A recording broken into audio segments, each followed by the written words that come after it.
함께 성경 3장, 사도행전 4장 이후 말씀입니다. 베드로와 요한이 백성들에게 말하고 있을 때 제사장들과 성전을 경비하던 사람들과 사도계파 사람들이 몰려왔습니다. 그들은 두 사도가 백성들에게 죽은 자 가운데서 부활하신 예수님을 가르치고 그들에게 설교하는 것 때문에 마음이 편치 않았습니다. 유대 지도자들은 베드로와 요한을 붙잡았습니다. 그러나 날이 어두워졌기 때문에 두 사람을 다음 날까지 감옥에 가두었습니다. 그러나 베드로와 요한의 설교를 들은 사람 중에서 많은 사람들이 믿음을 갖게 되었는데 그 수가 5,000명 정도나 되었습니다. 이튿날 유대 통치자들과 장로들과 율법사들이 예루살렘에 모였습니다. 대제사장 안나스를 비롯하여 가야바, 요한, 알렉산더, 그리고 대제사장 가문에 속한 사람들이 다 모였습니다. 그들은 베드로와 요한을 앞에 세워놓고 도대체 너희가 무슨 능력으로 또 누구의 이름으로 이런 일을 하느냐? 라며 신문하기 시작하였습니다. 그때 베드로가 성령으로 충만하여 그들을 향해 다음과 같이 대답했습니다. 백성의 통치자와 장로님들, 여러분이 묻고자 하는 것이 오늘 우리가 태어날 때부터 걷지 못하는 사람에게 행한 선한 일에 관한 것입니까? 그 사람이 어떻게 해서 낫게 되었는지를 묻는 것입니까? 그렇다면 여러분들과 모든 이스라엘 백성은 이것을 아셔야 합니다. 이 사람이 나은 것은 나사렛 예수 그리스도의 능력으로 말미암은 것이라는 사실입니다. 여러분들은 십자가에 못 박았지만 하나님께서 다시 살리신 나사렛 예수 그리스도의 이름으로 이 사람이 완전히 나음을 얻어 여러분 앞에 서 있습니다.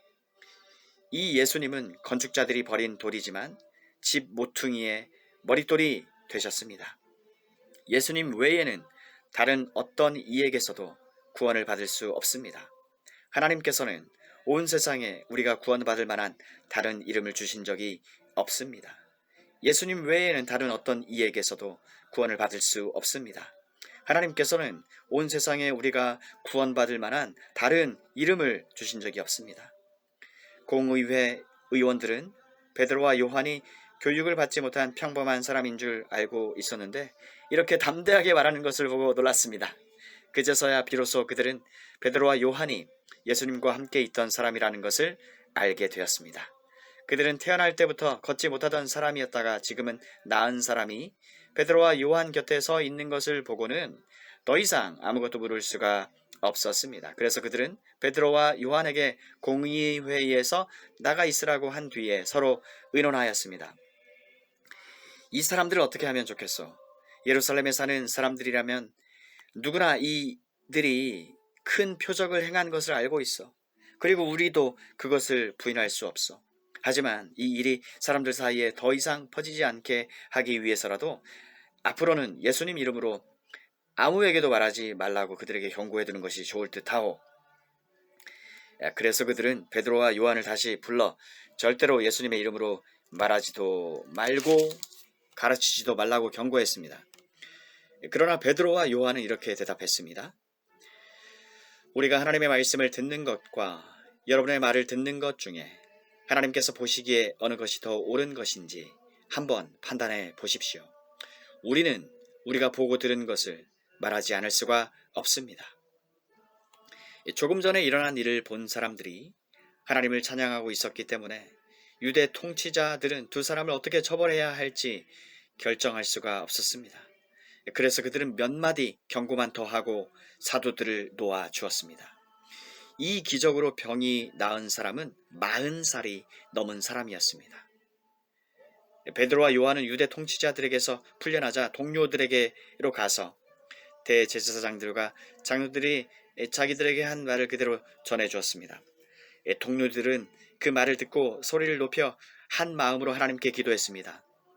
하늘과 땅과 바다와 그 가운데 있는 모든 것을 창조하신 전능하신 주님, 주님께서는 주님의 종인 우리 조상 다윗의 입을 빌려 성령으로 이렇게 말씀하셨습니다. 어찌하여 민족들이 화를 내며 어찌하여 백성이 헛된 계획을 세우는가? 세상의 왕들이 일어나며 통치자들이 주님과 그분의 그리스도를 대항하기 위해 한자리에 모였다. 실제로 헤롯 안티파스와 본디오 빌라도가 이방인들과 이스라엘 백성과 합심하여 주님의 거룩한 종이며 주님께서 기름 부어 그리스도로 세우신 예수님에 대해 음모를 꾸미기 위해 이곳 예루살렘에 모였습니다. 이전에 주님께서 주님의 능력과 뜻대로 계획하신 일을 이 사람들이 그대로 행하였습니다. 주님, 이제 그들이 우리를 위협하고 있는 것을 굽어 살피소서. 또 주님의 종들이 주님의 말씀을 담대하게 말할 수 있도록 용기를 주소서. 주님의 손을 펼쳐 병을 낫게 해주시며 주님의 거룩한 종 예수님의 이름으로 표적과 기적을 행하소서. 제자들이 기도를 마치자 그들이 모여 있는 곳이 흔들렸습니다. 제자들은 모두 성령으로 충만해져서 하나님의 말씀을 담대하게 전하였습니다. 믿는 사람들의 무리가 다 한 마음과 한 정신으로 자기 것을 자기 것이라고 말하는 사람이 한 사람도 없이 자기가 가지고 있는 모든 것을 서로 나누어 썼습니다. 사도들은 계속해서 큰 능력으로 주 예수님의 부활을 증언하였습니다. 하나님께서는 모든 사람들에게 더 많은 은혜를 베푸셨습니다. 그들 중에 부족한 것이 있는 사람은 한 사람도 없었습니다. 때로는 밭이나 집이 있는 사람이 밭이나 집을 팔아 판 돈을 사도들에게 가져와 사도들의 발 앞에 놓았습니다. 그러면 사도들은 그 돈을 필요한 사람들에게 각각 나누어 주었습니다. 믿는 사람 중에 요셉이라는 사람이 있었습니다. 사도들은 그 사람을 바나바라고 불렀습니다. 바나바라는 이름의 뜻은 격려하는 사람입니다. 바나바는 키프로스에서 태어난 레위 지파 사람입니다. 요셉이 자기의 밭을 팔아 그 돈을 사도들의 발 앞에 갖다 놓았습니다. 사도행전 5장. 아나니아와 삽비라. 아나니아라는 사람과 그의 아내 삽비라도 자기들의 땅 일부분을 팔았습니다. 아나니아는 땅을 판 돈에서 얼마를 떼어 몰래 숨겨놓고 나머지만 사도들의 발 앞에 갖다 놓았습니다. 그의 아내도 이런 내막을 다 알고 있었습니다. 그때 베드로가 말했습니다. 아나니아여, 어찌하여 사단이 그대의 마음에 가득하여 성령을 속이고 땅을 팔아 받은 돈 가운데 얼마를 떼어 놓았소. 그 땅은 팔기 전에도 그대의 것이었고 판 뒤에도 그 돈을 그대 마음대로 할 수 있었소. 그런데 어찌하여 성령을 속일 마음을 먹었소? 그대는 사람을 속인 것이 아니라 하나님을 속인 것이요. 아나니아는 이 말을 듣자마자 쓰러져 죽었습니다. 이 소식을 들은 모든 사람들은 몹시 두려워했습니다. 젊은이 몇 사람이 들어와 그의 시체를 싸서 밖으로 메고 나가 묻었습니다. 3시간쯤 지나서 아나니아의 아내 삽비라가 들어왔습니다. 삽비라는 방금 전에 무슨 일이 일어났는지 전혀 몰랐습니다. 베드로가 삽비라에게 물어보았습니다. 그대와 그대의 남편 아나니아가 땅을 팔아서 받은 돈이 이것뿐이요? 삽비라는 예, 그것뿐입니다 라고 대답하였습니다. 베드로가 다시 말했습니다. 어찌하여 그대와 그대의 남편은 서로 짜고 주님의 성령을 시험할 수 있단 말이요. 보시오, 그대의 남편을 장사 지내고 온 사람들이 문 앞에 있으니 그들이 그대를 메고 나갈 것이요. 그 말이 끝나자마자 삽비라는 베드로 앞에 쓰러져서 죽었습니다. 그 순간 젊은이들이 들어와 삽비라가 죽은 것을 보고 그녀를 밖으로 메고 나가 남편 곁에 묻었습니다. 온 교회와 이 일을 들은 모든 사람들이 큰 두려움에 사로잡혔습니다. 사도들은 백성들 사이에서 많은 표적과 기적을 행했습니다. 믿는 사람들이 솔로몬 행각에 자주 모였습니다. 그들은 백성들에게 칭찬을 받았습니다. 하지만 사람들은 감히 믿는 사람들의 모임에 끼어들지 못했습니다. 이런 중에도 주님을 믿는 사람들은 점점 더 많아졌습니다. 그리하여 남자나 여자나 믿는 사람의 수가 크게 늘어났습니다. 그러자 사람들은 베드로가 지나갈 때면 병자를 길에 데리고 나와 침대나 자리에 눕혀놓고 베드로의 그림자라도 그들에게 덮이기를 바랐습니다. 예루살렘 주변의 여러 마을에서도 사람들이 몰려왔습니다. 그들은 병자와 악한 귀신에게 시달리는 사람들을 데려왔으며 그들은 모두 고침을 받았습니다. 대제사장과 사두개파에 속한 그의 모든 동료들은 사도들을 향한 시기심이 가득하였습니다. 그들은 사도들을 붙잡아 감옥에 가두었습니다. 그러나 밤중에 주님의 천사가 감옥 문을 열고 사도들을 밖으로 데리고 나가며 말했습니다. 너희는 가서 성전에 서서 이 생명의 말씀을 백성들에게 다 전하여라. 사도들은 이 말을 듣고 아침 일찍 성전으로 가서 가르치기 시작하였습니다. 대제사장과 그의 동료들이 도착하여 이스라엘의 모든 장로로 구성된 공의회를 소집하고 감옥으로 사람을 보내어 사도들을 데려오게 했습니다. 관리들이 감옥에 가보았으나 사도들은 보이지 않았습니다. 그들은 돌아와서 그 사실을 알렸습니다. 우리가 가서 보니 감옥 문이 굳게 잠겨 있었고 간수들은 문을 지키고 서 있었습니다. 그런데 문을 열고 보니 감옥 안에는 아무도 없었습니다. 이 말을 듣고 성전 경비대장과 제사장들은 사도들에게 일어난 일로 놀라며 당황했습니다. 바로 그때 어떤 사람이 와서 보십시오. 여러분이 감옥에 가두었던 사람들이 성전 뜰에서 백성들을 가르치고 있습니다. 그러자 성전 경비대장은 그의 부하들을 밖으로 데리고 나가 사도들을 다시 잡아왔습니다. 그러나 그들은 사람들이 자기들에게 돌을 던질까 두려워 폭력을 쓰지는 않았습니다. 성전 경비대에 속한 사람들이 사도들을 데려와 공의회 앞에 세우자 대제사장이 사도들에게 물었습니다. 우리가 이 이름으로 가르치지 말라고 단단히 주의를 주었는데도 그대들은 예루살렘을 온통 그대들의 가르침으로 채워 놓았어. 그리고 예수를 죽인 책임을 우리에게 넘기려 하고 있어. 그러자 베드로와 다른 사도들이 대답했습니다. 우리가 사람이 아니라 하나님께 복종해야 하는 것은 당연한 일입니다. 여러분이 나무에 매달아 죽인 예수님을 우리 조상의 하나님께서 다시 살리셨습니다. 하나님께서는 이 예수님을 높이 올리셔서 하나님 오른편에 앉게 하셨습니다. 하나님께서는 예수님을 우리의 지도자와 구세주로 삼으셔서 이스라엘에게 회개를 통해 죄사함을 받게 하셨습니다.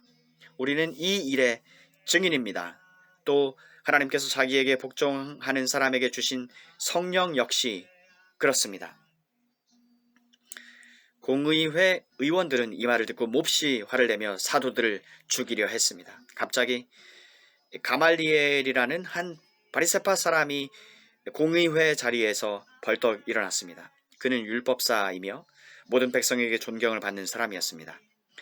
가말리엘은 사도들을 잠깐 밖에 나가 있게 하고 공의회 의원들에게 이렇게 말했습니다. 이스라엘 사람들이여, 여러분들이 이 사람들에게 어떤 행동을 하려 하는지 깊이 생각해 보십시오. 얼마 전 드다가 출연했을 때의 일을 기억하십니까? 그는 자기가 대단한 인물이라 주장했고 400명가량 되는 사람이 그를 따라다녔습니다. 그러나 그가 죽임을 당하자 그를 따르던 사람들도 뿔뿔이 흩어져 없어지고 말았습니다. 그가 벌인 운동도 흐지부지 되어 버렸습니다. 이런 일이 있은 후에는 인구 조사를 할 때 갈릴리에 유다라는 사람이 나타나 백성들을 이끌고 다녔습니다. 그러나 그가 죽임을 당하자 그를 따르던 사람들 역시 다 흩어지고 말았습니다. 그러므로 이번 일에 관해 내가 충고하고 싶은 것은 이 사람들에게 손을 떼고 그대로 내버려 두라는 것입니다. 왜냐하면 그들의 이러한 계획이나 행동이 사람에게서 온 것이라면 실패할 것이지만 만에 하나 그것이 하나님께로부터 온 것이라면 여러분은 이 사람들이 하는 일을 막을 수 없는 것은 물론이고 잘못하면 하나님과 맞서 싸우는 것이 되기 때문입니다. 사람들은 가말리엘의 충고에 설득되었습니다. 그들은 사도들을 다시 공의회 안으로 불러들여서 매질을 한 후에 다시는 예수의 이름으로 말하지 말라고 엄하게 명하고 놓아주었습니다. 사도들은 예수님 때문에 모욕당하는 것을 영광이라고 생각하며 오히려 기뻐하면서 공의회를 나왔습니다. 그들은 날마다 성전들에서 그리고 집집마다 다니며 예수님이 바로 그리스도라는 복음의 내용을 쉬지 않고 가르치고 전했습니다. 사도행전 6장. 날이 갈수록 제자들의 수는 늘어만 갔습니다. 그 무렵에 그리스어를 사용하는 유대인들이 히브리어를 사용하는 유대인들에게 불평을 늘어놓았습니다.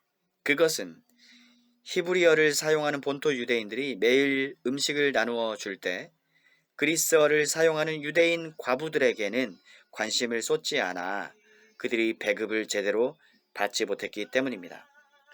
그래서 12사도가 제자들을 모두 불러서 말했습니다.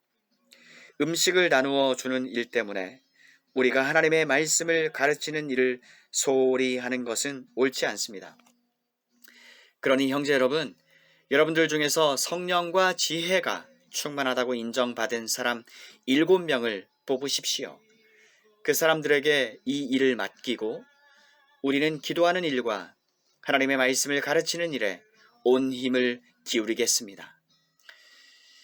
모든 사람이 이 말을 좋다고 생각해서 믿음이 좋고 성령이 충만한 스데반을 비롯하여 빌립과 브로고로와 니가노르와 디몬과 바메나와 유대인으로 개종한 안디옥 사람 니골라를 뽑았습니다. 사람들이 이들을 사도들 앞으로 데려오자 사도들이 그 사람들 머리에 손을 얹고 기도했습니다. 그 후 하나님의 말씀은 계속 퍼져나가서 예루살렘에서 제자의 수가 많이 늘어났습니다. 뿐만 아니라 유대인 제사장들 중에서도 믿음을 가지게 된 사람들이 많이 생겨났습니다. 스데반은 하나님의 은혜와 능력이 가득한 사람이었습니다. 그는 백성들 사이에서 기적과 표적을 행하였습니다.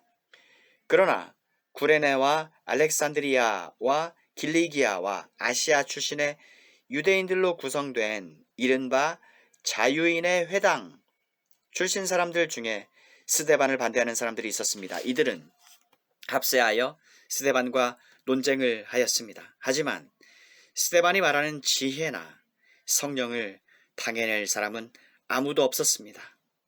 그래서 그들은 돈을 주고 사람들을 사서 스데반이 모세와 하나님을 모독하는 소리를 우리가 들었습니다 라고 거짓말을 하게 만들었습니다.